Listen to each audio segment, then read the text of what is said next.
بسم اللہ الرحمن الرحیم۔ شروع اللہ رب العزت کے بابرکت نام سے جو بڑا مہربان نہایت رحم کرنے والا ہے۔ خود غرض، جاہل اور بے وقوف لوگوں پر جب احسان کرو تو پھر ان کے شر سے بچو۔ دل کی سچائی اور پاکیزگی سے کامیابی انسان کا مقدر بن جاتی ہے۔ انسان بہت سے برے کام مایوسی اور نا امیدی کی وجہ سے کرتا ہے۔ جو لوگ اللہ رب العزت کی رحمت سے مایوس نہیں ہوتے وہ برائیوں سے بچے رہتے ہیں۔ مشکلات اللہ کی طرف سے اشارہ ہوتی ہیں کہ انسان لاپرواہی چھوڑ کر سنجیدہ ہو جائے اور صراط مستقیم کو اپنا لے۔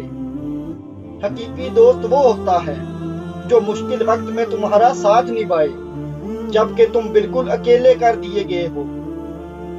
اگر آپ طاقت رکھتے ہیں تو باتیں کرنے اور ہمدردی جتانے کی بجائے عملی طور پر لوگوں کی مدد کریں۔ شطرنج میں وزیر اور زندگی میں ضمیر مر جائے تو سمجھو کھیل ختم۔